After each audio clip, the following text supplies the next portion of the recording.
With the pace of modern life, you could be excused for feeling like there's always something to do, that you're overworked, overtired, stressed, and all you're doing is keeping up with what's going on. What with COVID and all the other things that have happened to us and that will continue to happen to us, the increasing demands of work, the desire to be a better parent, the desire to be a better partner, the number of things we've got to do, then it's pretty easy for your average person like you or me to feel like there's just more to do than there is time to do it. And the reality of that feeling is that we're not really getting anywhere. We feel like we're running in mud. We feel like that we're just not going to get there. And eventually, when that feeling goes on for long enough, we start to feel like maybe there's something wrong with me. And I want to point out that there isn't. You see, what happens, what makes us tired is not all of that stuff. Yes, we're doing too much. But I'm going to leave it to you to have a look at your diary and see what things you should chop out of your diary so there's less to do, and talk about this other concept that contributes to tiredness in a much more profound and much deeper way. And that's the idea of whether I'm making progress or not. So the reality is, for all of us, is that when we are working our backsides off to get somewhere and we feel like we're making progress, we don't get so tired. It's actually reaching up to a challenge and feeling like the struggle with that challenge is worth our time and worth our effort and like we're getting somewhere with it. That's actually what makes us feel good. If you think about golf, one of the most popular games on the planet, what's so attractive about golf? Well, really, aside from your personal opinions about whether the golf actually spoils a good walk or not, the reality is for those who can embrace the idea, then what happens is they can go out and play the best game of golf they've ever played, get themselves a score better than they've ever got before, and isn't that fantastic and a cause for celebration? But the reality is, a great thing about golf, not that I'm a player, right? I couldn't stand it. But the reality about golf is what it does is it provides the opportunity to have another go tomorrow and do better. So my best is always able to be improved on.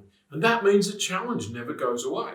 The poor buggers who climb Mount Everest, they kind of get stuck because what are you going to do now? They've reached that challenge. They've climbed the highest mountain on the planet. In fact, there's so much of that going on. There's a pollution problem on Mount Everest. But let's put that aside for a second and realise, those poor buggers who climb Mount Everest, the only option for them now is to climb the highest mountain on each continent. And that means that at some point or other, they're going to have to visit Antarctica and they're going to have to climb whatever that highest mountain is down there. And they call that the Seven Peaks Challenge. And what is it? It doesn't arise until you've hit one of them. And then you think, well, what about the other six? And so people are at their happiest not when they've got the most, not when they've achieved the most, and not when they've arrived at the most. You could actually stand on the top of Mount Everest because it's not that difficult to rent a helicopter. It's expensive and probably time-consuming and probably horrendously dangerous. But, you could end up standing on the top of Mount Everest and go, well, here I am, take the photograph.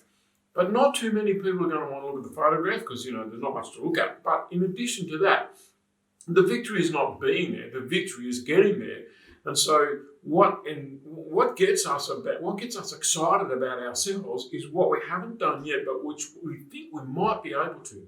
So your personal goal really is not to reach a goal because, once you get your house, your car, your boat, whatever it is that you want, those things kind of become things that you'd rather not do without them, but they're not necessarily going to convey meaning in life. But when you look at what does convey meaning in life, it's the smart setting of progressive challenges. In other words, the whole idea of retirement, as preached to us by those who went before us, was kind of like retirement was a reward for having spent a lifetime working, and now you can sit back and not have to work. And if things have gone well financially, and it's another kind of pothole-filled area.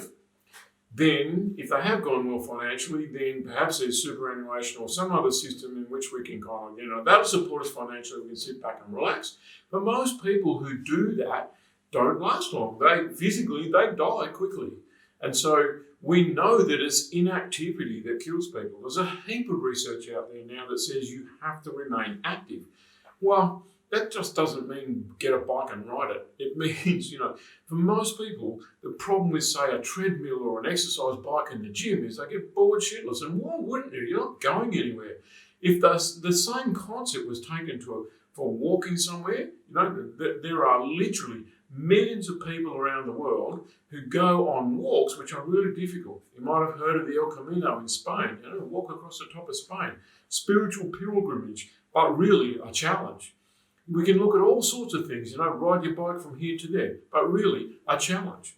There are lots of disused railways in Australia that have been turned into bike tracks, where you can now, you and your partner or your friends or whoever, you can get these bikes that you can, carry heaps of stuff, camping gear, and off you go. And you can go from point A to point B, and they can be up to 1,000 kilometres apart from each other. You can go on that journey.